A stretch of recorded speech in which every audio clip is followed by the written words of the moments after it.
Dear Amihan Stories presents Spending Christmas with a Billionaire.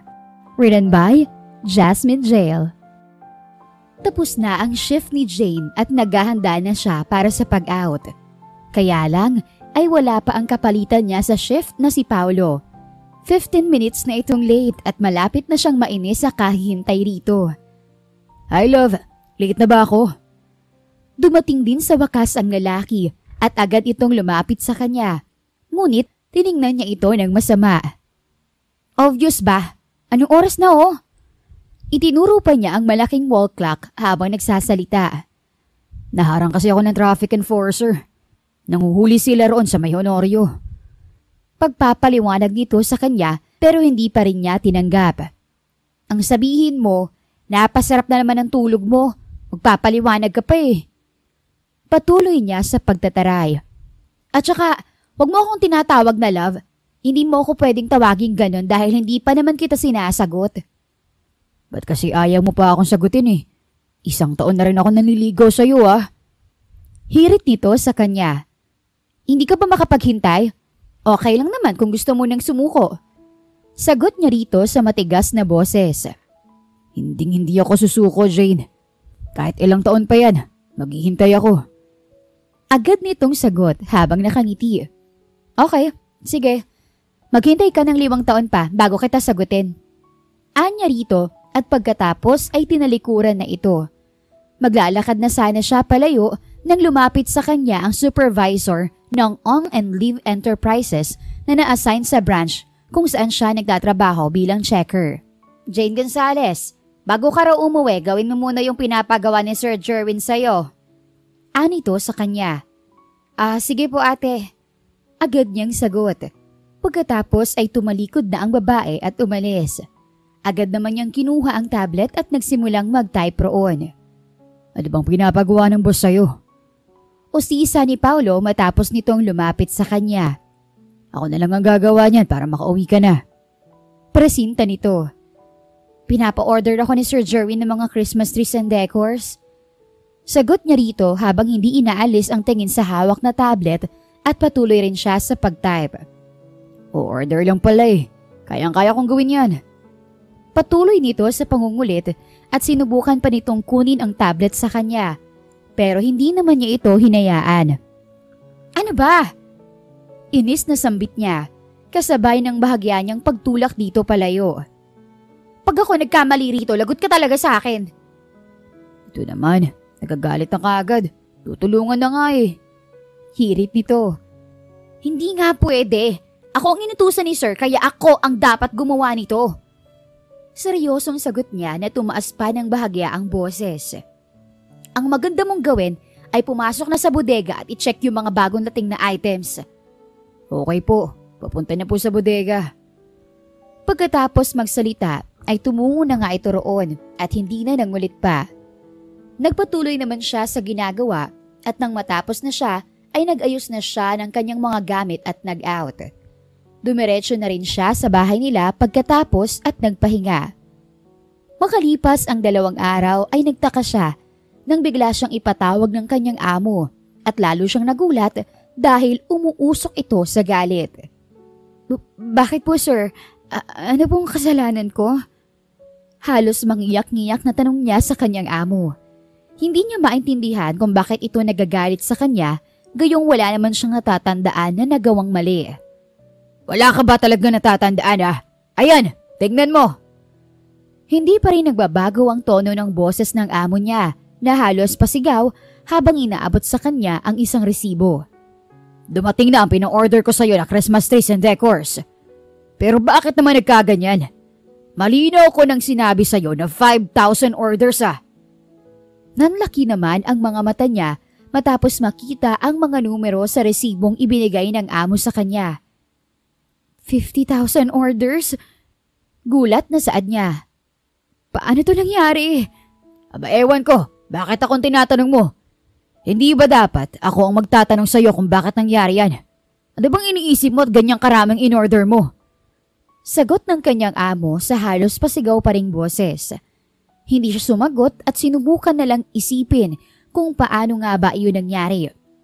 Pagkuway napaluha na lang siya matapos mapagtanto na marahil napindot pa niya ang isang 0 noong lumapit sa kanya si Paolo habang nagsasagawa siya ng order.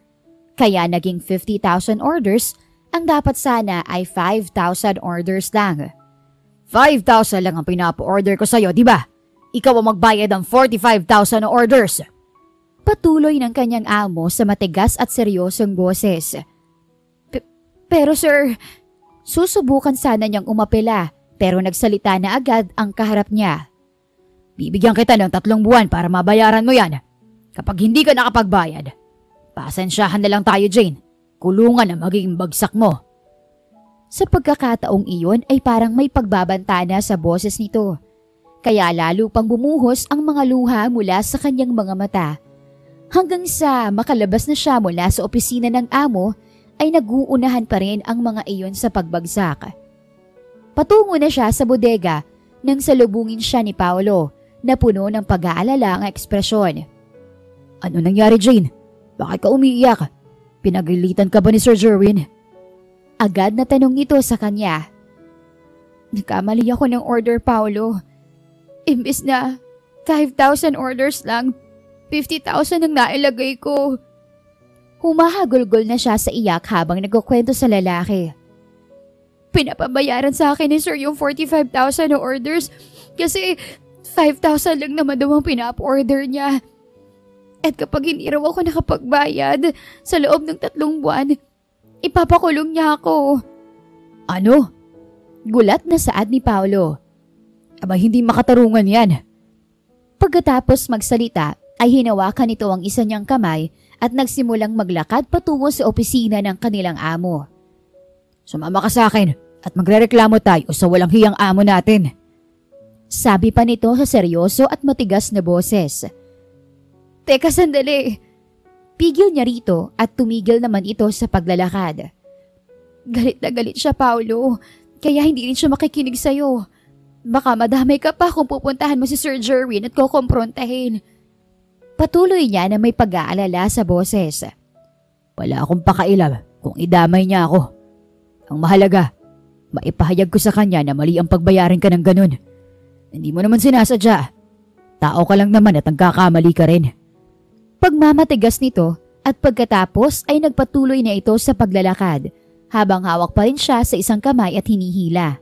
Nagtungo nga sila sa opisina at pagpasok sa loob ay agad na hinarap ni Paolo ang amo nila. Sir, mukhang hindi naman po makatarungan kung si Jane ang pagbabayarin mo sa maling order. Tao lang naman siya. Nagkakamali. Apela ni Paolo sa matigas at seryosong boses. Ah, ganon. Baling ng amo nila kay Paolo na may inis sa boses. Alam mo ba kung magkano ang damage na nagawa niya? Halos kalahating milyon, Paolo. Sa tingin mo ba, hindi yun makakaapekto sa operasyon ng kumpanya? Natigilan si Paolo at hindi agad nakasagot sa amo. Pagkuway bumaling ito ng tingin sa kanya at yumuko na lang siya dahil sa hiyang naramdaman. Ang totoo, Sir Jerwin, ako talagang may kasalanan. Ako ang gumawa ng pag-order at nagkamali ako sa pag-type. Seryosong sabi ni Paolo na sobrang ikinagulat niya. Kaya naiangat niyang muli ang kanyang muka at napatingin dito. Kaya ako na lang ang parusahan mo, sir. Walang kasalanan si Jane, kaya hindi mo dapat siya pagbayarin. Pagpapatuloy nito, maging ang amo nila ay halata rin ang pagkagulat sa muka. Sinasabi mo na ikaw ang may kasalanan? Seryosong tanong ng amo nila kay Paolo na parabang hindi ito kumbinsido sa narinig. Tama po, Sir Jerwin. Agad na sagot ni Paolo. Talaga ba? Parang hindi pa rin naniniwala ang kanilang amo base sa ekspresyon nito. Mariin itong tinitigan si Paolo at sinalubong naman iyon ng manliligaw niya na parang wala man lang pagkasindak na nararamdaman. Kung papansinin ang tapang na ipinapakita ngayon ni Paolo, ay parang hindi nito amo ang kaharap na si Mr. Jerwin Lim. Si Miss Gonzales pa rin ang may kasalanan kasi siya ang inatasan ko na magsagawa ng order. Kaya itigil mo na yung pagpapakabayani mo. Mariing sagot ni Mr. Lim. Siya pa rin ang pagbabayarin ko. Wala nga siyang kasalanan, kaya bakit mo siya pagbabayarin? Halos pasigaw na sagot ni Paolo kaya nagulat siya. Agad niya itong hinawakan sa kamay at hinila ng bahagya palapit sa kanya. Gusto niya itong pigilan sa ginagawa dahil baka mapahamak pa ito at baka matanggal pa ito sa trabaho. Maging ang amo nila ay nagulat din sa inastang iyon ni Paolo at agad na nagdilim ang ekspresyon nito. Subalit hindi ito nagbitaw ng salita na para bang pinipigilan ito ang galit na nararamdaman. Miss Gonzales, lumabas ka muna at mag-uusap lang kami ni Paolo. Baling ni Sir Jerwin sa kanya sa medyo mahinahong boses. Nakaramdam naman siya ng sobrang kaba pagkatapos. Nag-aalala siya para kay Paolo. Pagkuway tumalikod na lang rin siya at naglakad palabas ng opisina. Sino nagbigay sa'yo ng permiso na sigawan ako sa sarili kong opisina at sa harapan ng isang empleyado? Narinig niyang sabi ng kanilang amo sa mariin na boses kahit hindi pa man siya nakakalabas ng tuluyan sa opisina. Hindi makatarungan kung pagbabayarin mo siya ng halos kalahating milyon dahil sa pagkakamaling hindi naman niya sinasadya, sir. Mariin din ang boses na sagot ni Paolo. Binantaan mo pa siya na maipapakulong mo kapag hindi siya nakabayad sa loob ng 3 buwan. Sa tingin mo, tama ba yun? Gusto mo talaga magpakabayani ha at akuin ang kasalanang nagawa niya. Espesyal talaga siya sa'yo para gawin mo ang bagay na ito. Kumpronta ni Jerwin kay Paolo. Ang tanong, kilala mo na ba siya ng lubusan? Sigurado ka na ba sa kanya? Kilala ka na rin ba niya ng lubusan? Alam ba niya kung anong pagkatao ang meron ka? Pagpapatuloy nito, natigilan siya dahil sa mga tanong na iyon ng amo nila kay Paolo. Hindi niya maintindihan kaya nagpa siyang huwag isarado ang pinto nang makalabas na siya at makinig sa mga usapan ng mga ito. Hindi na yan mahalaga, sir. Matigas pa rin ang boses na sagot ni Paolo. Basta sinasabi ko sa'yo, ako ang may kasalanan, kaya akong pagbayarin mo. Kahit na 1 milyon pa yan. Hindi ko pwedeng gawin yan, Paolo. Si Miss Gonzales ang may kasalanan kaya siyang dapat parusahan. Pagmamatigas pa rin ni Jerwin. Kung ganon, magdedemanda na lang kami. Pagkatapos magsalita ay akmang lalabas na ng opisina si Paolo pero natigilan ito nang muling magsalita ang amo nila. Sandali. Pigil ni Jerwin at nilingon naman agad ito ni Paolo. Hindi kasi pwedeng palagpasin ang pagkakamali ng isang empleyado dahil tutularan siya ng iba. At saka hindi pwedeng magsayang o mag-risk ng pera ang kumpanya. Sa pagkakataong iyon ay mahinahon na ang boses ng amo nila na para bang natakot sa deklarasyon ni Paolo. Sige, ikaw ang gumawa ng paraan para mabayaran ang kalahating milyon kung talagang gusto mong magpakabayani. Pero pagtrabahuhin mo pa rin si Miss Gonzales. Ilabas niyo ang items at kayo magbenta ng mga yon. Bahala kayo kung saan. Sa Divisoria, sa Baclaran o sa Quiapo. Hindi agad sumagot si Paolo na para bang pinag-iisipan ang kondisyon na ibinigay ng kanilang amo. Sige na, Paolo. Lumabas ka na at pag-usapan niyo ni Miss Gonzales ang gagawin niyo sa mga items. Patuloy ni Jerwin. Pagkatapos ay tumalikod na si Paolo nang walang ibinibigay na sagot at nagsimulang maglakad patungo sa pintuan. Dali-dali naman siyang lumayo sa pintuan para hindi mapansin ng lalaki na nakinig siya sa usapan ng mga ito. Kamusta? Anong sabi ni Sir Jerwin? Pang-uusisa niya, kunwari nang makalabas na si Paolo at nilapitan na niya ito. Abiswelto ka na, Jane. Hindi ka na pagbabayarin ni Sir Jerwin. Pinakiusapan ko siya na ilabas na lang natin ang mga items para tayo na lang ang magbenta. Agad na sagot nito sa kanya. Natigilan siya at hindi agad nakasagot. Malinaw niyang narinig ang usapan nito at ang amo nila. Kaya batid niya na nagsisinungaling lang ito. Hindi ko na ba kailangang magbayad? Tanong niya kahit alam naman na niya kung ano ang totoo. Hindi na, Jane. As long as maibenta natin ang mga items. Agad na sagot nito sa kanya. Kaya wag ka na mag-alala riyan. Mabuti at pumayag si Sir Jerwin na ganon lang ang gagawin natin. Patuloy niya sa pag-uusisa. Wala siyang choice kundi pumayag. Dahil kung hindi, idedemanda ko siya at kasama niyang babagsak itong kumpanya. Seryosong sagot ni Paolo na para bang may kakayahan talaga itong gawin ng ganon. Alam niya ang totoo na ito ang umako sa pagkakamali na nagawa niya. At ito rin ang magbabayad sa damage na idinulot nun sa kumpanya. May gusto ito sa kanya at nangako ito na gagawin ng lahat para mapatunayan sa kanya na sincero ito at totoo ang pag-ibig na nararamdaman. Pero hindi niya lubos sa kalain na pati sa ganoong sitwasyon ay papasok ito at aakuin ang responsibilidad. Sige, ibebenta natin ang mga items sa Divisoria. Gagamitin ko ang charm ko para makahakot tayo ng mga customers. Nakangiting sabi niya rito. Gusto niyang magbigay ng positibong enerhiya bago pa man nila gawin ang pagbebenta. Ang totoo ay wala siyang maibabayad. Ni hindi niya alam kung saan hahagilapin ang ganoong kalaking halaga na ibabayad sa amo nila. At kung sa ganitong paraan na kailangan nilang ibenta ang mga items ay mababawasan ang problema nila kahit paano, ay gagawin niya ang lahat para makatulong kay Paulo. Okay, ganito. Tatawagan ko ang mga contacts ko sa Divisoria. Pagpapahanap ako ng mga pwesto kung saan tayo pwedeng magtinda. Sa gabi tayo maglalakad. Pagka-out ko ng alas 7, diretso na tayo sa Divisoria. Pagpapaliwanag nito sa seryosong boses. Kanina ay napahanga na siya nito. Ngayon ay mas lalo pang nadagdagan. Mabilis itong makaisip ng paraan na para bang well-trained na ito pagdating sa ganoong klase na sitwasyon.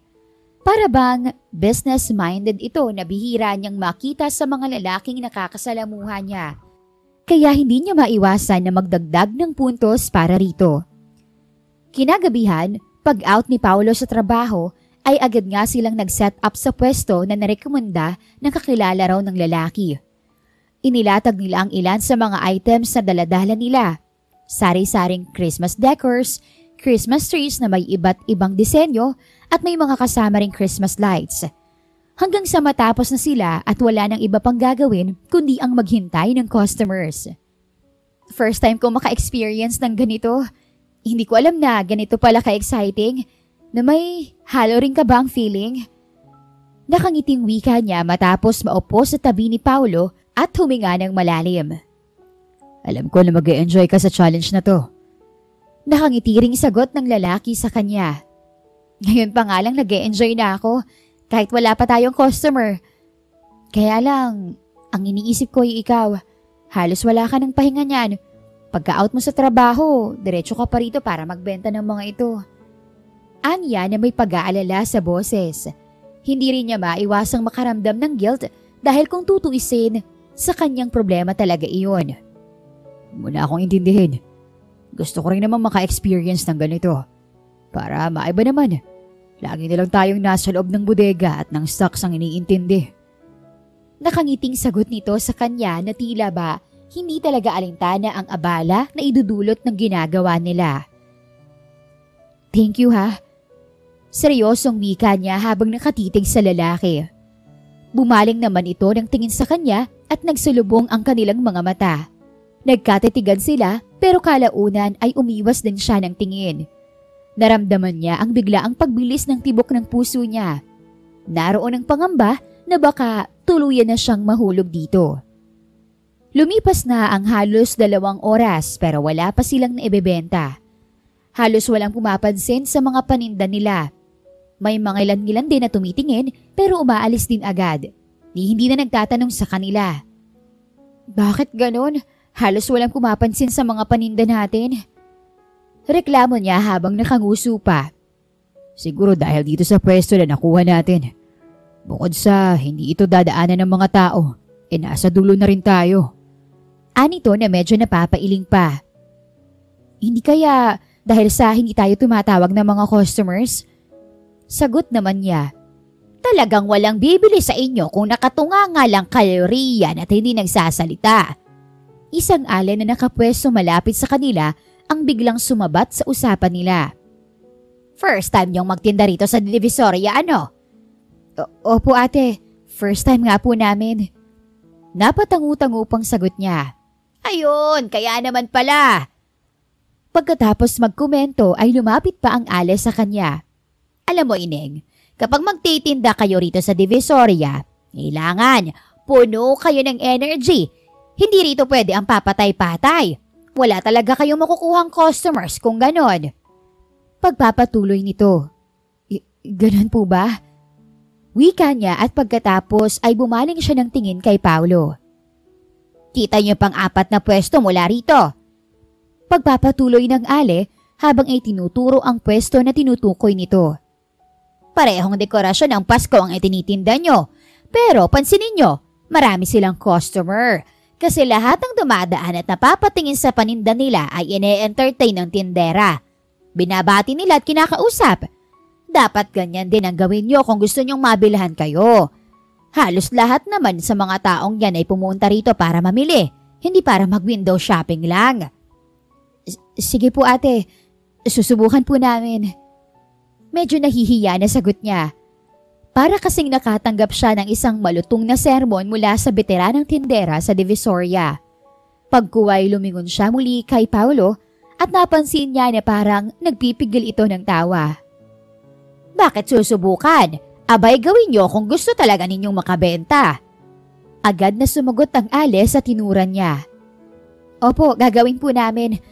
Maraming salamat po sa advice ninyo. Pagkasabi tumalikod na siya sa Ale at lumapit sa kinaroroonan ni Paulo.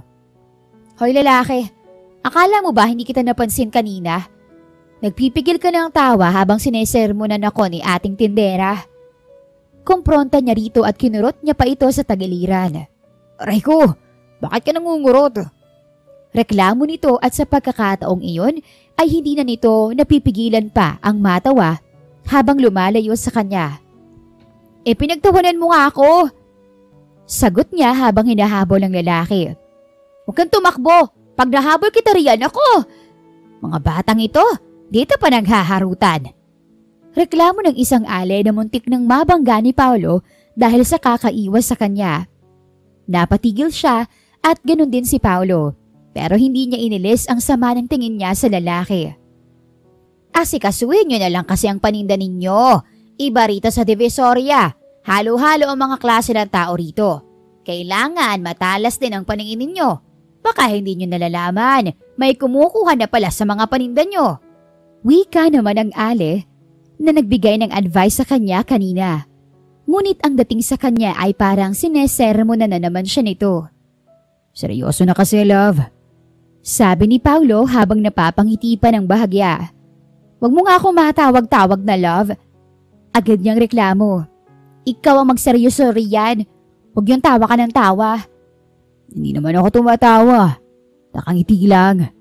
Apila nito. Pero sige, magseseryoso ako. Kaya magseryoso ka na rin.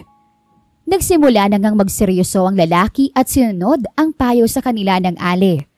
Bawat taong mapapadaan sa tapat nila ay binabati nila ng magandang gabi at ang napapatingin naman sa mga paninda nila ay agad nito nilalapitan at inaalok. Ang bilis naman ng transition mo from naughty to serious mode. Komento niya. Kasi nga 'di ba, kailangan nating makabenta. Seryosong sagot nito at pagkatapos ay bumalik na ito sa paghahanap ng mga potential customers na maaaring bumili ng paninda nila. Nakaramdam naman siya ng hiya kaya tumulong na rin siya at ginaya ang ginagawa ng lalaki. Subukan mong gamitin ang charm mo. Suwestyon ng lalaki sa kanya. Uumbagin na naman sana niya ito subalit napansin niya na seryoso ito at mukhang walang halong biro ang sinasabi nito sa kanya. Ganun ba? Kagaya ba nito? Pagkatapos magsalita ay itinali niya ang kanyang buhok at ibinalandra sa mga tao ang makinis at maputi niyang leeg. Naglagay rin siya ng lip tint para kunwari ay kissable lips siya. Sa kabila ng mga efforts na ginawa nila ay halos wala pa rin silang nabenta. Maliban sa isang Christmas tree, ang pinakamaliit sa lahat at halagang 100 piso lamang. Malapit na ring mag-alas 12. Kailangan na niya magpaalam dahil papasok pa siya sa trabaho kinaumagahan. Si Paulo naman ay panghapon kaya nag-insist ito na magpaiwan at ituloy ang pagdidinda hanggang alas 3 ng madaling araw. Paalis na siya nang may lumapit na isang matanda. Marumi ang suot nitong damit at kung titingnan ay parang wala naman itong kakayahan na bumili ng paninda nila. Gayunpaman ay in-entertain pa rin ito ni Paulo at magalang na kinausap. Pili na po kayo tatay. Alin po ba riyan ang gusto nyo? Nakangiti pang tanong ni Paolo sa matanda. Gustong gusto ito ng apo ko. Siguradong matutuwa yun kapag may inuwi akong ganito. Sagot ng matanda, ngunit malungkot ang ekspresyon nito. Sige na po tatay, pili na po kayo. Yung pinakamaliit po, 100 pesos lang yan. Yung sumunod sa pinakamaliit, 300 pesos. Yung medium size, 500 pesos at ang pinakamalaki, 700 pesos po. Ani Paolo at habang nagsasalita ito, nakatuon naman ang atensyon ng matanda sa medium size na Christmas tree na nagkakahalagang 500 pesos. Ano po bang gusto mo tatay? Balutin ko na po ba para sa'yo? Patuloy ni Paolo matapos mapansin kung saan nakatingin ang matanda. Nako, wag muna anak. Wala pa akong pambayad dyan. Agad na sagot ng matanda. Wala nga akong pambili man lang para sa Noche Buena.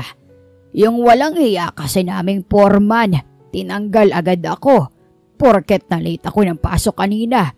Tapos nalaman ko, may gusto pala siyang ipasok na kamag-anak niya. Ginawa lang niyang dahilan ng pagiging late ko, samantalang isang beses pa lang namang nangyayari yun. Maluha-luha pa ang matanda habang nagkukwento. Dahilan para matigilan si Paolo. Lumapit pa ito sa matanda at hinaplos-saplos ang likod nito. Sige po tatay, ibabalot ko na po itong Christmas tree na gusto mo para madala mo na sa bahay ninyo at matuwa ang apo mo. Bayaran mo na lang po ako kapag nagkapera na po kayo.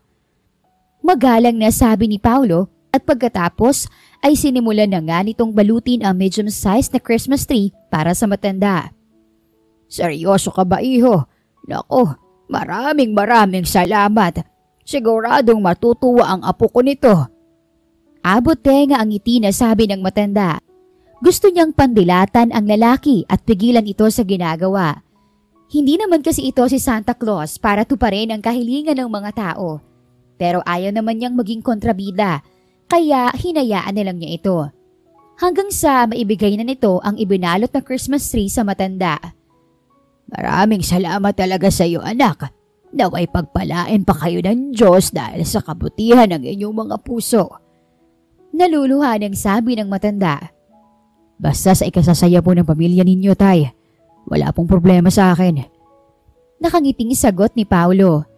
Pagkuway bumaling ang matanda sa kanya at muling nagpasalamat. Ngumiti naman siya bilang tugon dito. Aalis na sana ito pero pinigilan ni Paolo.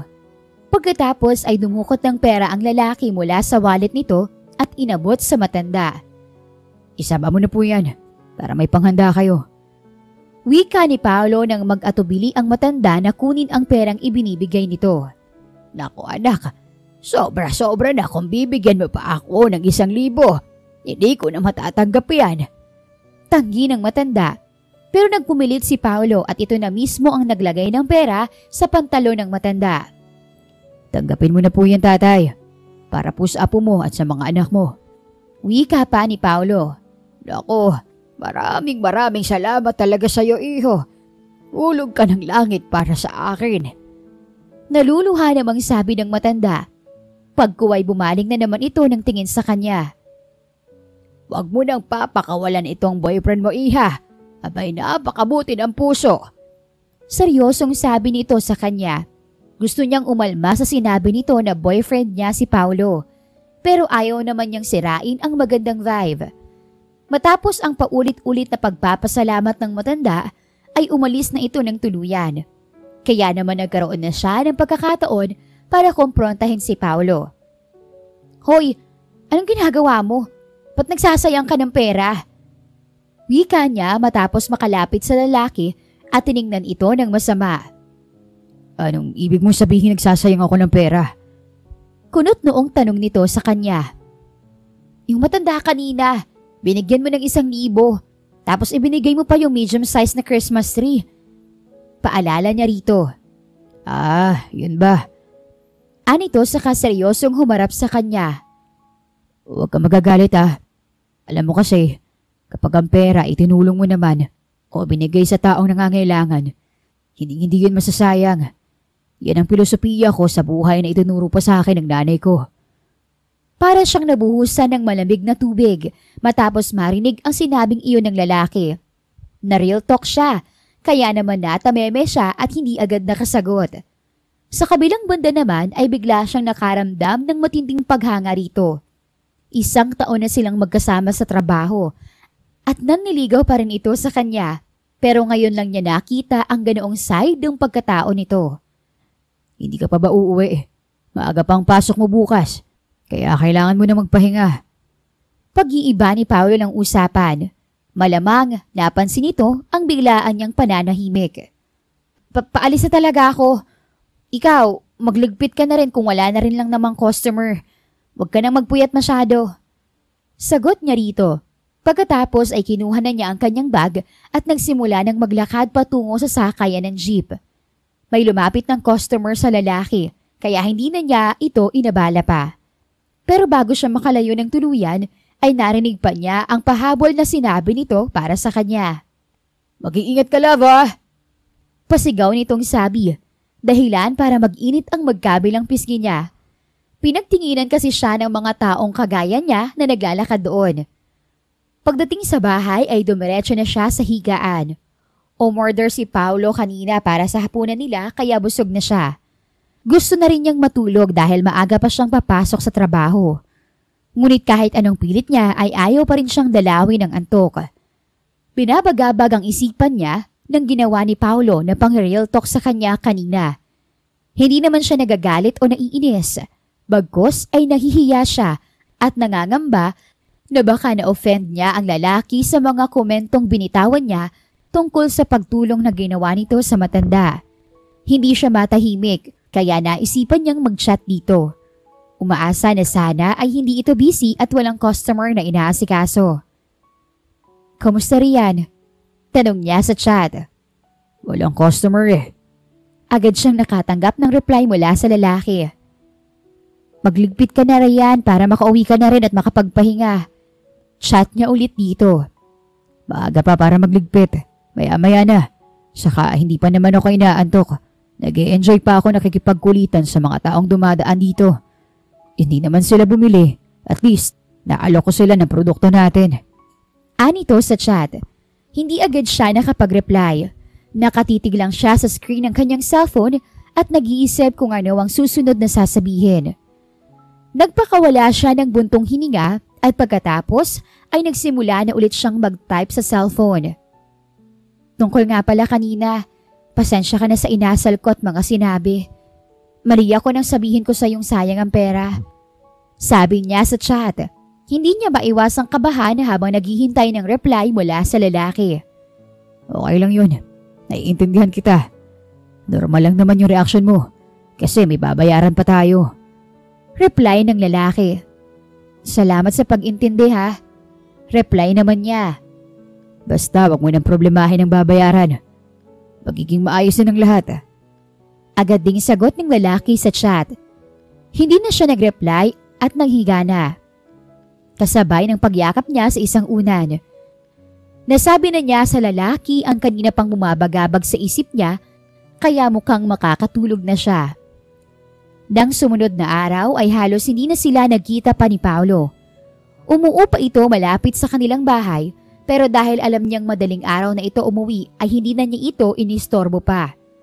Sa trabaho naman ay umalis din siya agad pagkatapos ng shift at umuwi ng bahay. Kailangan niyang magpahinga para makiipon ng sapat na energy at mamaya ay sasabak siya sa magdamagang pagbebenta sa Divisoria. Sa pwesto na sila, muling makikita ni Paolo kinagabihan. Bagamat nahihiya pa rin siya ng bahagya, ay nilapitan pa rin niya ito ng may ngiti sa labi. Anong laman itong mga plastic bag? Usisa niya sa lalaki matapos makalapit. Mga groceries yan. Agad na sagot ni Paolo. Magdadagdag ba tayo ng mga paninda? Kaya lang, hindi naman groceries ang produkto natin. Magsa-sideline ka ba? Patuloy niya sa pag-uusisa. Hindi. Anito. Mamimigay ka ng relief goods? Pabirong sabi niya na medyo napapangiti pa. Parang gano'n na din. Pero hindi naman talaga pamimigay ng relief goods ang gagawin natin. Ipamimigay natin ang mga groceries na yan sa mga taong bibili sa atin. Pag may lumapit naman sa atin na walang pera pero gustong makapaghanda man lang sa Kapaskuhan, Bibigyan din natin ng ganyan. Pagpapaliwanag nito na bahagya niyang ikinagulat. Nitong mga nakaraang araw ay talagang nasurpresya siya sa mga nadidiskubre niya tungkol sa pagkatao ng lalaking ito. Hindi niya akalain na ganito pala kabuti ang puso nito. Saan ka naman kumuha ng budget para dito? Tanong niya matapos mapagtanto na sarili nitong pera ang ginamit sa pagbili ng mga groceries na yon. Huwag mo nang isipin pa ang tungkol dyan sa bagay na yan. Ang importante, may maibenta tayo. Agad nitong sagot. Iyon na nga ang ginawa nila para maka-attract ng mga customers at naging effective naman. Sino nga ba naman ang hindi susunggaban ang ganoong promo? Bibili lang ng isang item, may libreng groceries na pwedeng ipanghanda sa Pasko. Wow! Ang dami namang bumibili sa atin, Paolo. Konti na lang ang natitira sa mga parinda na inilatag natin ngayong gabi. Halos abot tenga ang ngiti na sabi niya nang sa wakas ay makapagpahinga sila dahil wala nang ganoong customer. Malapit na rin kasing mag-alas 2 ng madaling araw. Sabi ko sa'yo magiging effective to. Sagot ng lalaki na malapat din ang ngiti sa muka. O diba, marami tayong nabenta ngayon. Oo nga eh. Sagot naman niya, pagkuway bigla siyang sumeryoso at tiningnan sa mga mata ang lalaki. Kaya lang, iniisip ko pa rin kung paano ka nakabili ng napakaraming groceries. Umamin ka nga sa akin. Sarili mong pera ang ginamit mo, no? Diba sabi ko sa'yo, munang isipin ang tungkol sa bagay na yan. Marami akong pwedeng pagkunan ng pera, kaya ako nang bahala. Pangiti-ngiti pa ito habang nagsasalita na para bang wala talagang iniisip na problema. Pagkatapos ay umiwas na ito ng tingin sa kanya. Salamat ha. Sobra-sobrang tulong ng ginagawa mo para sa akin. Halos hindi ko na nga alam kung paano ako makakabayad sa'yo. Seryosong wika niya at muling nagsalubong ang kanilang mga tingin. Wala naman akong hinihingi na kabayaran sa lahat ng ginagawa ko. Ang totoo nga niyan, masaya ako dahil nagkaroon ako ng ganitong pagkakataon para matulungan ka. Mas lalo ko na ipapakita na totoo at sincero ang inaalay kong pag-ibig para sa'yo. Seryosong sagot nito habang nakatitig pa rin sa kanya. I'm sorry, Paolo. Sorry kung ngayon ko lang nakita ang ganitong side ng pagkatao mo. Wika niya sa seryoso nitong boses. Matagal ka nang naniligaw sa akin, pero para akong isang bulag. Masyado akong nakatuon sa ibang bagay. Huwag kang mag-sorry, Jane. Willing to wait naman ako, kahit gaano pa katagal. Sagot nito kasabay ng marahan itong paghawak sa kamay niya. Thank you talaga, Paolo. Kung wala ka, siguro nabaliw na ako kakaisip ng paraan kung paano makakabayad kay Sir Jerwin. Napangilid na ang mga luha niya habang nagsasalita, hanggang sa mapayakap na siya rito at hinaplos-saplos naman ito ng marahan ng likod niya. Hoy mga anak, may bibili oh. Panay pa ang lambingan nyo riyan. Sayang ang customer. Sita sa kanila ng tindera na nakapwesto sa tabi nila at may halo ring panenermon ang boses nito. Agad naman siyang kumawala mula sa pagkakayakap kay Paolo at dali-daling lumapit sa customer na nakatayo sa tapat ng mga paninda nila. Pili na po kayo, sir, ma'am. Agad niyang sabi habang nakangiti sa customer. Galing China ba to? Di ba madaling masira kapag gawa sa China ang produkto? Komento ng babaeng customer habang namimili ng bibilhin. Samantalang ang lalaki na kasama nito ay patingin-tingin lang sa paligid. Galing China nga po yan, ma'am, pero matitibay po ang mga yan. Mano-mano po kasi ang pagkakagawa nila niyan. Sagot niya sa kalmadong boses at nakangiti pa rin.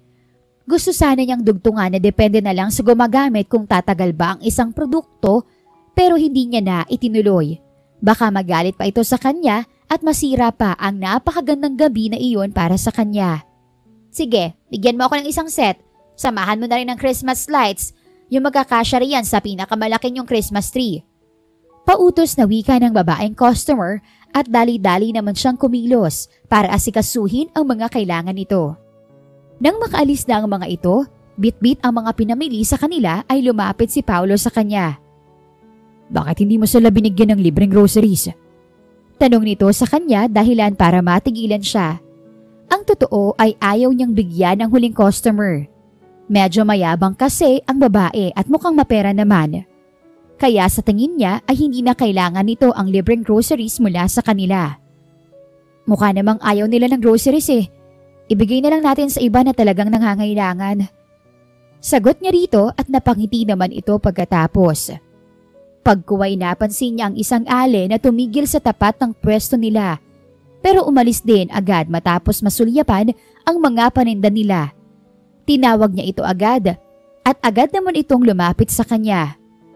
Sa inyo na po itong groceries, nanay. Nakangiting wika niya habang inaabot sa alay ang isang supot na may lamang groceries.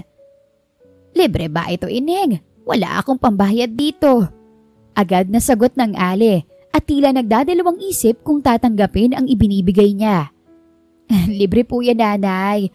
Namimigay po talaga ng libreng groceries ang Ong and Lim Enterprises sa bawat customer na bumibili sa amin. Pahayag niya habang nakangiti pa rin sa ale. Pero hindi naman ako bumili sa inyo. Patuloy pa rin sa pag-aalinlangan ang matanda. Meron po kasing bumili sa amin na hindi naman nangangailangan ng groceries na ipinamimigay namin, kaya sa inyo ko na lang po ibibigay. Paliwanag niya rito. Swerte niyo po, nanay, dahil kayo po ang una kong nakita. Kaya tanggapin niyo na po ito.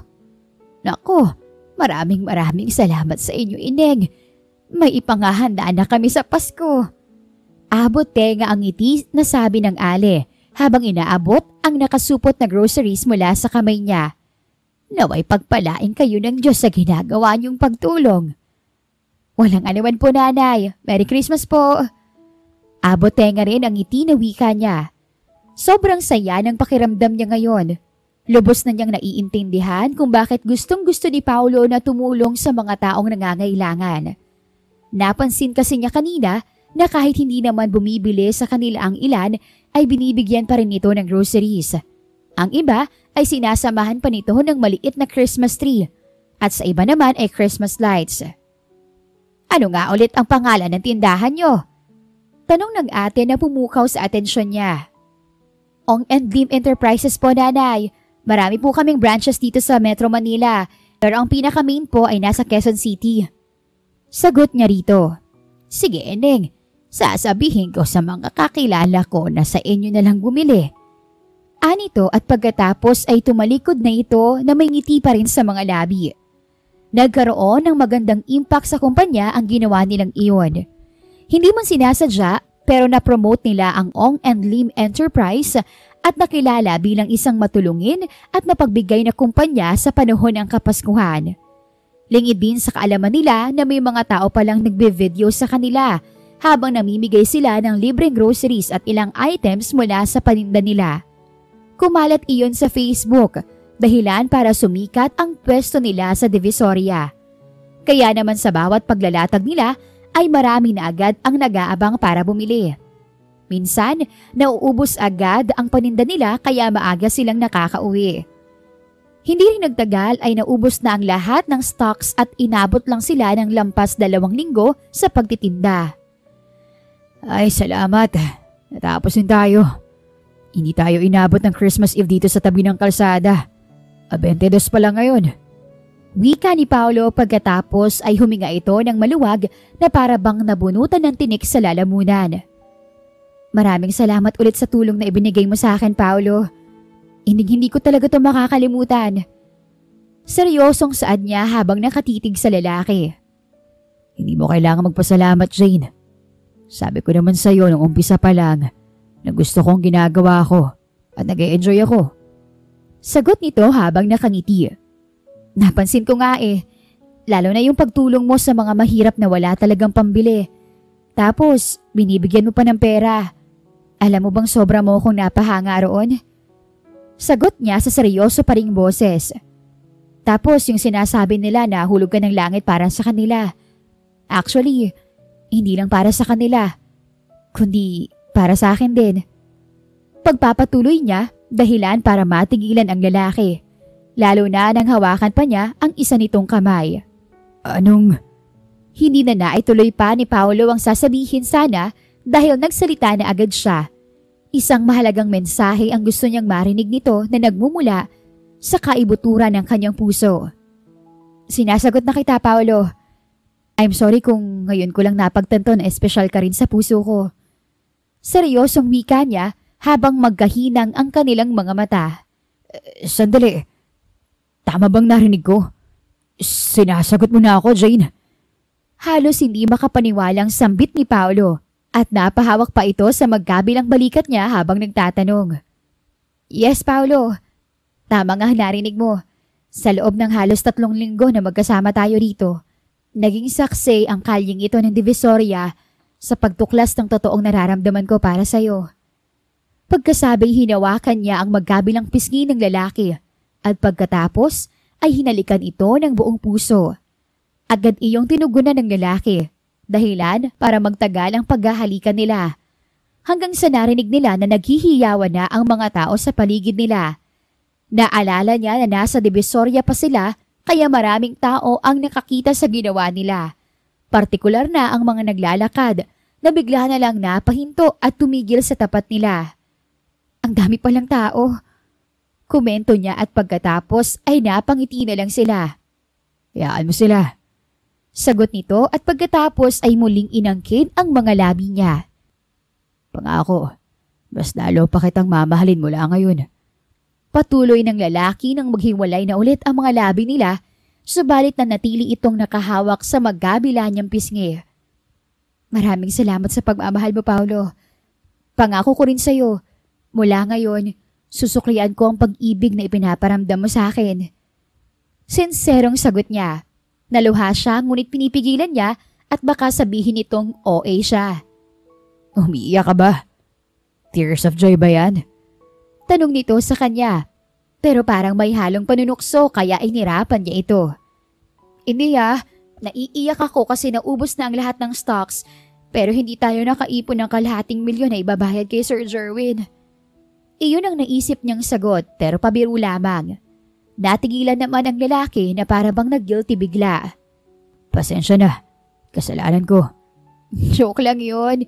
Kaya wag ka nang malungkot dyan. Agad niyang bawi at pinutol na rin ang sinasabi nito. Siyempre, tears of joy to. Sobrang nagpapasalamat ako sa Diyos dahil binigyan niya tayo ng ganitong pagsubok na naging daan para makilala pa kita ng lubos at makita ang kabutihan at taglay mo at kalinisan ng iyong puso. Muli siyang niyakap ng lalaki matapos niyang magsalita. Parang naantig ang puso nito dahil sa mga sinabi niya at napapaluha pa ito nang yumakap sa kanya. This is the best gift ever na natanggap ko sa Pasko. Alam mo ba yun? Puno ng emosyon na sambit nito sa kanya. Sobrang saya nila ng sandaling iyon na nakalimutan na nila ang problema tungkol sa babayaran nila sa kanilang amo. Hindi kasi nila naipon ang kalahating milyon dahil karamihan sa mga items ay ipinamigay lang nila.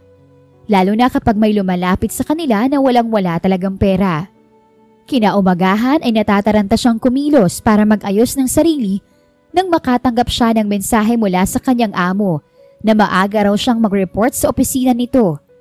Siguradong mag-uusisa ito tungkol sa pagbebenta nila ng mga Christmas trees and decors.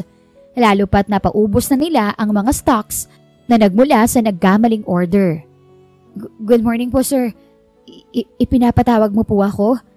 Kinakabahan na bati niya sa kanyang amo matapos niyang pumasok sa opisina nito. Magandang umaga rin sa'yo, Jane. Maupo ka. Sagot nito sa kanya na maaliwalas ang ekspresyon. Nagtaka siya sa ipinakita nito na para bang wala naman itong balak na komprontahin siya tungkol sa babayaran niyang kalahating milyon. Tungkol po ba sa kalahating milyon na babayaran namin? Ang totoo po, naubos na yung stocks pero nasa 150,000 lang po ang naipon namin. Siya na ang nag-open ng usapin tungkol sa issue dahil ayaw na niyang ma-stress pa kakaisip kung ano ang susunod na mangyayari sa kanila ni Paolo. Pagkatapos magsalita ay kinuha niya ang kanyang ATM card sa wallet at ipinakita iyon sa amo. Nandito po ang pera, sir. Itatransfer ko na lang po sa bank account mo mamaya. Hindi na kailangan, Jane. Hindi niyo na ako kailangan pang bayaran.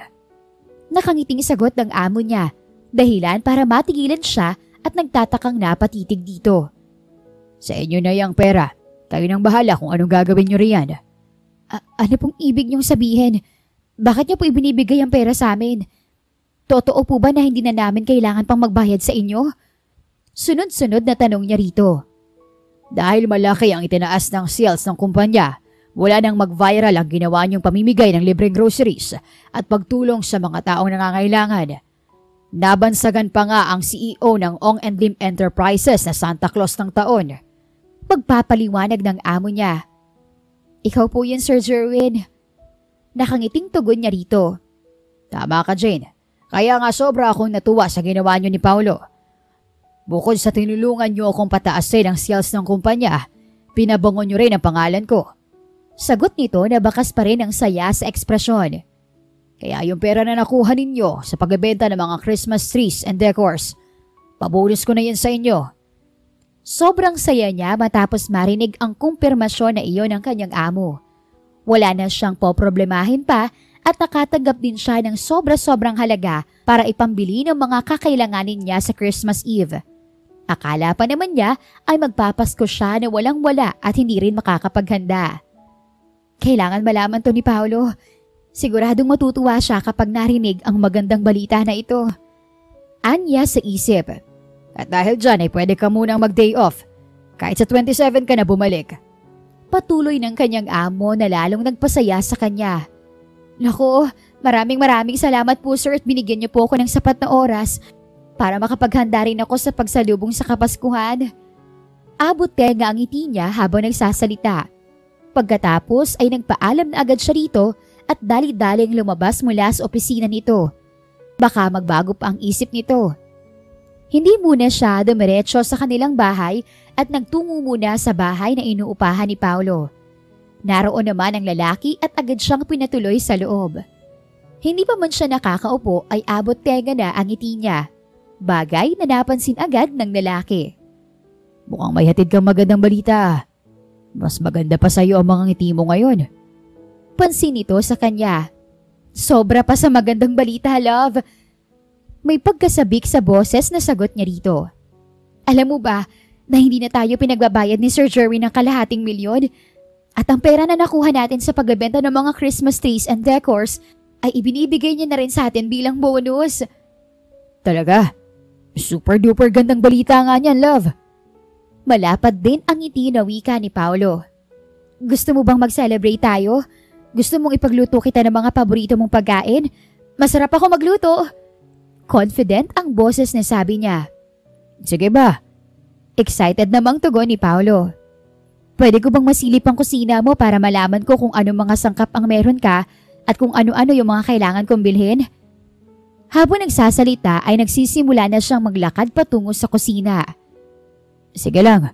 Kaya lang wala ka namang makikita riyan. Hindi kasi nagluluto ang nangungupahan sa bahay nito at puro order lang ang alam. Sagot nito sa kanya at inirapan naman niya ito bilang tugon. Dumiretso na siya sa kusina at nakita nga niya na halos wala iyong laman. Tanging ang mga gamit lang sa pagluluto ang naroon, kaya napailing na lang siya. Ilang sandali pa ay narinig niya ang pagtigil ng isang sasakyan sa tapat ng bahay. At mula sa maliit na bintana sa kusina ay sumilip siya. Isang magarang kotse ang nakita niya. 3 lalaking nakaitim ang iniluwa niyon, kaya nagtaka siya kung sino ang mga ito at ano ang kailangan sa lugar na iyon. Mas lalo pa siyang nagulat nang makilala ang matandang lalaki na sunod na bumaba mula sa kotse. Si Mr. Lim iyon, ang ama ng amo niyang si Jerwin. Anong ginagawa niya dito? Puno ng pagtatakang tanong niya sa kanyang sarili. Matapos bumaba ng matanda sa kotse, ay dumiretso ito sa pintuan ng bahay, habang ang 3 lalaki ay nasa likod nito at sumusunod na parabang mga bodyguards. Narinig na niya na pinagbuksan ni Paolo ng pinto ang matanda, kaya dali-dali siyang naglakad para pumunta sa sala. Natigilan na lang siya at halos hindi makagalaw mula sa kinatatayuan nang nasaksihan niya ang pagyakap ng matanda sa kasintahan niya at punong-puno ng pananabik ang ekspresyon nito. Umuwi ka na sa bahay, anak. Nangungulila na ako sa iyo. Maluha-luha pang sabi ng matanda habang nakayakap pa rin kay Paolo. Anong... Halos hindi siya makapaniwala sa kanyang nakakita. lalo na sa narinig mula sa dating CEO ng Ong and Lim Enterprises. Pangako, hindi ako magagalit sa iyo at ibibigay ko rin anuman ang gustuhin o hilingin mo. Pagpapatuloy ng matanda nang wala itong narinig na sagot mula sa lalaki. Isa lang naman po ang hinihiling ko noon pa. Iyon ang ilagay mo ang pangalan ni Mommy sa family tree at tratuhin mo siya bilang asawa mo. Alam kong hindi mo siya legal na asawa, pero ina ko siya. Siya ang nagluwal sa akin. Isa pa, matagal na kayong hiwalay ng mommy ni Jerwin. Matigas ang boses na sabi ni Paolo habang mariing nakatitig sa matandang bilyonaryo. Mas lalo pa siyang nagulat dahil sa natuklasang iyon. Napagtanto niya na hindi pa talaga niya lubos na kilala ang kasintahan at marami pa siyang hindi alam tungkol sa buhay nito. Kung iyan ang gusto mo anak, gagawin ko basta bumalik ka na sa bahay natin. Seryosong sagot ng matanda at kita rin sa mukha nito ang sinseridad. Alam mo ba na pati si Jerwin ay matagal na rin hinihintay ang pagbabalik mo sa bahay? Kung may papangako mo ngayon na gagawin mo talaga ang hinihiling ko, walang dahilan para. Hindi pa natapos ni Paolo ang sinasabi nito dahil naputol na iyon ang sumagot na agad ang matanda. Kahit anong oras ay pwede nang lumipat sa bahay ang mami mo. Ipapalagay ko na rin ang pangalan niya sa family tree. Deklara ni Mr. Lim sa seryosong boses. Sasama ka na ba sa akin ngayon sa bahay? Hindi agad sumagot si Paolo. Napatingin ito sa dako niya at nagsalubong ang kanilang mga mata. Pagkuway umiwas din ito ng tingin at muling humarap sa matanda. Actually, may isa pa akong kahilingan dad. Bago ako umuwi sa bahay. Anito sa seryoso pa ring boses. Ano yun anak? Sabihin mo lang at nang mapag-usapan natin. Agad na sagot ng matanda at humawak pa ito sa balikat ni Paolo. Gusto ko sanang tanggapin mo rin siya sa pamilya natin. Pagpapatuloy ni Paolo habang itinuturo siya nito. Bahagya naman siyang nagulat at hindi agad nakapag-react. Siya ang babaeng papakasalan ko at gusto kong makasama habang buhay. Napatingin naman sa kanya si Mr. Lim at agad na gumuhit ang malapad ng ngiti sa mukha nito. Siya ba yung kasama mo sa pagtitinda sa Divisoria?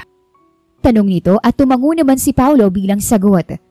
Pagkuway binalingan siya nito. Halika rito iha, lumapit ka. Nahihiyaman ay lumapit na rin siya at humarap sa matanda. Magandang araw po sa inyo Mr. Lim. Magalang na bati niya rito. Marami akong naririnig na maganda tungkol sa iyo iha. Maraming salamat sa pagsama mo sa anak ko at pagtanggap mo sa kanya. Nakangiting sabi ng matanda at humawak pa ito sa balikat niya habang nagsasalita. Halos hindi rin siya makapaniwala sa mga narinig niya. Lalo na ang pagbanggit ni Paolo tungkol sa kasal, kaya tangulang ang tanging na isasagot niya. Magaling talagang pumili itong si Paolo. Napakabuti mong bata at alam kong magiging masaya siya sa'yo. Patuloy ng matanda. Pagkatapos ay bumaling naman ito kay Paolo. Ngayon pa lang ay tanggap na siya sa pamilya natin, Paolo. Kaya wag mong kakalimutang isama siya sa bahay sa Christmas Eve. That's another thing, Dad. Wika ni Paolo na biglang lumungkot ang ekspresyon. Bakit? Hindi ba kayo makakapunta sa bahay? Agad na tanong ni Mr. Lim na bigla ring lumungkot ang boses. Gusto rin kayong makasama sa Christmas Eve. Kayo ni Mommy Jerwin. Pero may ibang plano na ako kasama siya. Ani Paolo na sandali pang pumasada ng tingin sa kanya. Ano naman yun at mukhang mas importante pa kaysa ang makasama ang pamilya mo. Usisa ni Mr. Lim. I want to spend Christmas kasama ang mga tindera sa Divisoria, Dad. Mga tindera na mas pinipiling magtrabaho kaysa manatili sa bahay. Dahil sa kahirapan ng buhay kaya nagagawa nilang isakripisyo ang isang araw na dapat sana ay kasama nila ang kanilang pamilya. Mas pinipili nilang manatili sa kalye dahil sa panghihinayang sa kikitain nila sa mga oras na yun. Seryosong wika ni Paolo at kitang-kita niya kung paano naantig ang puso ng matanda na kaharap nito. Maluhaluhang niyakap ni Mr. Lim ang anak at nang kumawala ito ay nagpatuloy na ang lalaki sa pagsasalita. Noong nagtitinda kami sa Divisoria, marami akong nasaksihan.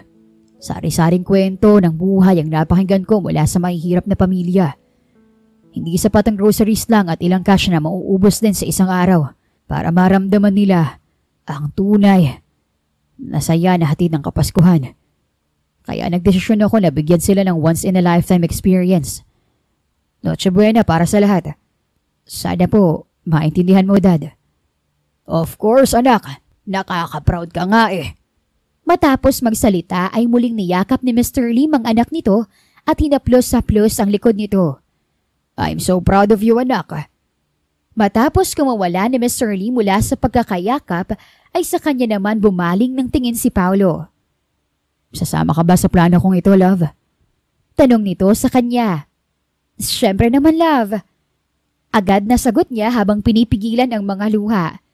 Hindi niya maiwasang maging emosyonal dahil sa sunod-sunod na pangyayari na nagdudulot ng sobrang kaligayahan sa kanya.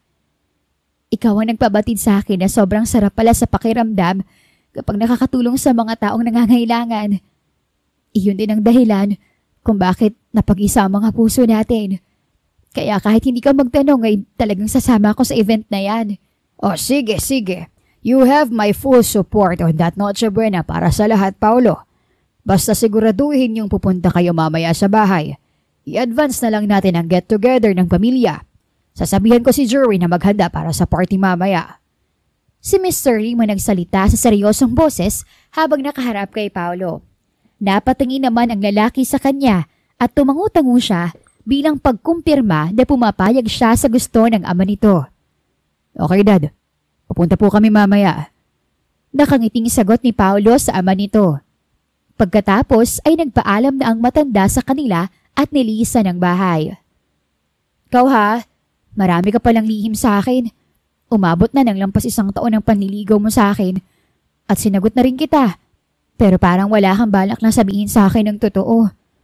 Kumpronta niya kay Paolo nang makaalis na ang ama nito. Of course not, love. Sasabihin ko naman talaga sa'yo yung lahat eh. Gusto ko muna na maayos ang problema ko sa pamilya. Agad na sagot nito pero inirapan niya lang ito. Nagtangka itong lumapit sa kanya pero agad siyang umiwas dito. Pangalawang asawa ni Dad ang mommy ko. Pero hindi pa sila ikinakasal.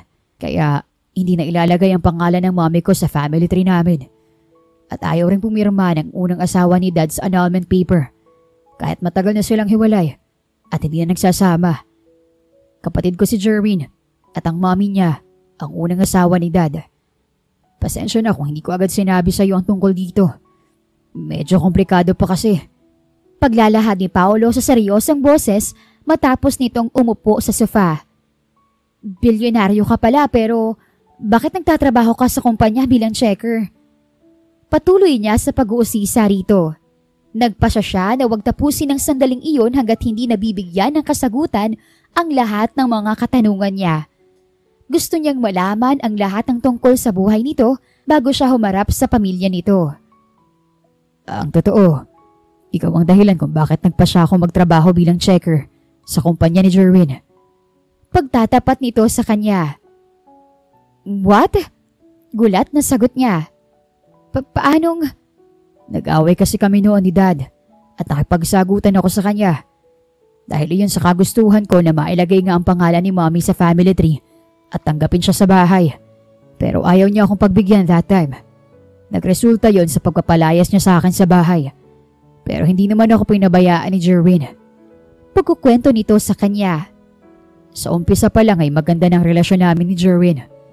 Pinapunta niya ako sa kumpanya matapos kong umalis sa bahay at inalok ako ng mataas na posisyon doon. Kumuha rin siya ng kondo para sa akin.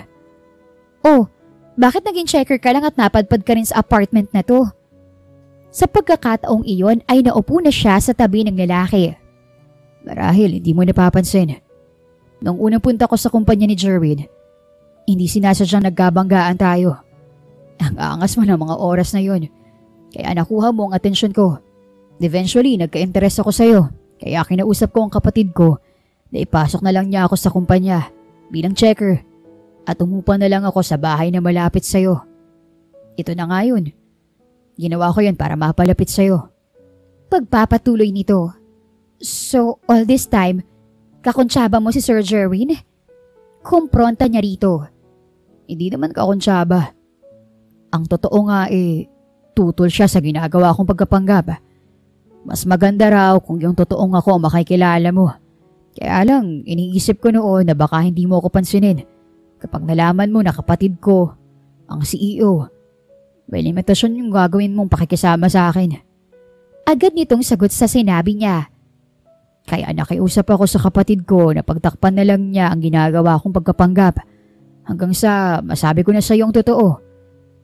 Kaya pala, wika niya pagkatapos ay inirapan niya ulit ito. I'm sorry talaga, love. Hindi ko intensyong... Hindi na niya ito pinatapos pa sa pagsalita at sumagot na agad sa kanya.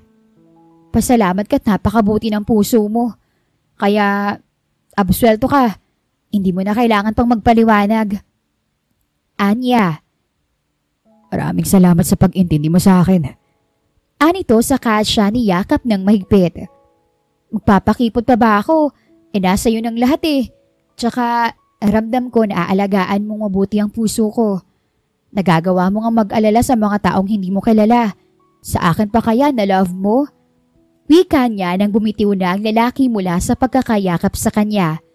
Binigyan niya ito ng matamis na ngiti at pagkatapos sa isang halik naman ang ipinagkaloob nito sa kanya. Pagsapit ng gabi ay pumunta nga sila sa malaking bahay ng mga lim. Kinakabahan siya kaya ipinulupot na lang niya ang isang kamay sa braso ni Paolo habang sabay silang naglalakad. Welcome to the family, Jane. Malapad ang ngiti na bati sa kanya ni Jerwin nang makasalubong nila ito. Ngumiti naman siya bilang tugon at pagkatapos ay inirapan niya ito dahil sa pakikipagkunsyaba nito kay Paolo. Wala naman siyang nararamdamang sama ng loob, pero gusto pa rin niyang marinig ang paliwanag nito. Pero syempre, hindi sa okasyong iyon. Ipinakilala siya ni Paolo sa mommy nito at sa ilang kamag-anak na malapit dito. Pagkatapos ay inilibot siya nito sa buong kabahayan. Kaunti lang ang bisitang naroroon kaya hindi siya na out of place. Hindi umaalis si Paolo sa tabi niya at kapag may lumalapit sa kanilang bisita ay ipinapakilala agad siya nito. Sa kalagitnaan ng party ay biglang nagsalita si Paolo gamit ang mikropono kaya napunta rito ang atensyon ng karamihan. May importante raw itong announcement at nakinig naman ng lahat. Itong babae na nasa tabi ko ngayon, si Jane Gonzalez. Siya ang babaeng pakakasalan ko at gusto kong makasama habang buhay. At ngayong gabi ay gusto kong hingin ang suporta ninyong lahat. Ani Paolo at halos lahat ng naroon ay naghiyawan bilang reaksyon. Bumilis ang tibok ng puso niya. Hindi siya sanay sa ganoon na sentro ng spotlight kaya kinabahan siya at bahagyang nahiya. Pero mas lamang ang kilig na nararamdaman niya. Lalo na nang bumaling ng tingin sa kanya si Paolo at kumindat pa. Pagkuway may dinukot ito mula sa bulsa ng pantalon nito at pagkatapos ay lumuhod sa harap niya. Will you marry me, Jane Gonzalez? Tanong nito kasabay ng pagbukas ng maliit na box at isang napakagandang singsing ang bumungad sa kanya. Mas lalo pang lumakas ang hiyawan ng mga taong nakapalibot sa kanila. Nangingibabaw ang boses ni Jerwin at maging ang daddy ng mga ito ay nakikihiyaw rin. Yes, Paolo. I will marry you. Naluluhang sagot niya kasabay ng pag-akay niya rito patayo at pagkatapos ay niyakap niya ito ng mahigpit. Hanggang sa tuluyan nang bumuhos ang mga luha mula sa mga mata niya. Tears of joy iyon, sigurado siya. Nagtapos ang gabing iyon na sobrang saya niya. Batid niya na sincero talaga si Paolo sa kanya pero hindi niya akalain na magpo-propose agad ito ng kasal. Pakiramdam niya ay siya na ang pinakamasayang babae ngayong Pasko. Ang dami na niyang natanggap na regalo mula kay Santa. Kaya sa susunod na araw, siya naman ang magsisilbing Santa ng mga taga-Divisoria, kasama si Paolo. Siya naman ang magkakaloob ng biyaya sa mga taong nangangailangan at ang pera na galing sa napagbentahan nila ng mga Christmas trees and decors ang gagamitin niya. A 24 ng tanghali ay magkasama sila ng nobyo na nagtungo sa Divisoria para magsimula ng mag-set up para sa gagawin nilang event. Pagdating doon ay nagulat na lang sila nang makita na may nagsaset up na ng mga tents at isang malaking stage. mukhang may nauna na sa atin dito ah. Komento niya habang naglalakad sila palapit sa mga lalaking nagtatrabaho. Mga tauhan ni Daddy yan ah. Nagtataka namang wika ni Paolo hanggang sa makita nila roon ang ama nito. Sabi ko na nga ba eh. Dali-dali nila itong nilapitan. Anong ginagawa mo rito, Dad? Tanong ni Paolo sa ama. Di nagse-set up para sa libreng Panoche Buena ng pamilya natin sa taga rito. Agad nitong sagot sa anak. What? Gulat na tanong ni Paolo. Gusto rin naming tumulong, may magagawa ka. Nakangisipang wika ni Mr. Lim. Tama si Daddy bro. Isang pamilya tayo kaya sama-sama tayo sa pagtulong sa mga taong nangangailangan. Si Jerwin naman ang nagsalita na naroon din pala. Tsaka ako ang binansagang Santa Claus ng taon kaya hindi ako pwedeng mawala sa event na to. Maraming salamat sa suporta nyo ah. Teary-eyed na sabi ni Paolo at pagkatapos ay nag-group hug ang mga ito. Marami kaming inihandang sorpresa para sa mga tao. Bukod sa pagpapakain ng libre na gagawin nyo ni Jane. Pagkapatuloy ni Jerwin pagkatapos mag-group hug ang mga ito. Magpapagames kami ni Daddy at syempre, kasyang mapapalalunan. Nag-imbita rin kami ng mga artista para exciting ang event. Siguradong matutuwa ang mga pamilya na dadalo sa event na ito. Malapad ang ngiti na sabi naman ni Mr. Lim. Kitang-kita ang excitement sa ekspresyon nito. Naku, hindi ba delikado yung naisip nyo? Baka dumugin tayo ng mga tao rito. Nag-aalalang wika ni Paolo. Huwag kang mag-alala sa security bro. Nakipag-ugnayan na kami sa mga pulis at ang security agency na nagsiservisyo sa atin. Nangako rin silang tutulong sa event na to. Agad na sagot ni Jerwin kaya mukhang nakahinga ng maluwag si Paolo. Halos wala na pala tayong gagawin dito, love. Inasikaso na nilang lahat. Magpapakain na lang tayo mamaya sa mga pamilyang dadalo sa event. Baling ni Paolo sa kanya. Siyempre, ayaw naming mapagod ang bagong miyembro ng pamilya Lim. Nakangiting wika ni Jerwin habang nakatingin sa kanya. Naging matagumpay ang event na inorganisa nila ni Paolo at ang pamilya nito. Maraming pamilya silang natutulungan at halos hindi matapos-tapos ang pasasalamat ng mga ito sa kanila. Blessing daw sila na ipinadala ng Diyos para sa mga ito. Pagdating ng bagong taon ay kasal na nila ni Paolo ang inatupag nila. Valentine's Day ang napili nilang araw ng kasal at nang taong din iyon ay binayayaan agad sila ng bagong miyembro ng pamilya. Taon-taon nang naging habit ng mag-asawa ang mag-organize ng event para sa mga tendero at tendera tuwing Christmas Eve. Pasasalamat na nila iyon sa lahat ng blessings na tatatanggap nila. Isang paalala rin iyon kung paano nagsimulang sumibol ang pag-ibig nila sa isa't isa. Jane will always be thankful to spend every Christmas with her billionaire husband. The end. Kung nagustuhan niyo ang aming istorya, ay huwag kalimutan na mag-like and subscribe. Mag-iingat po tayong lahat. Salamat at Merry Christmas po!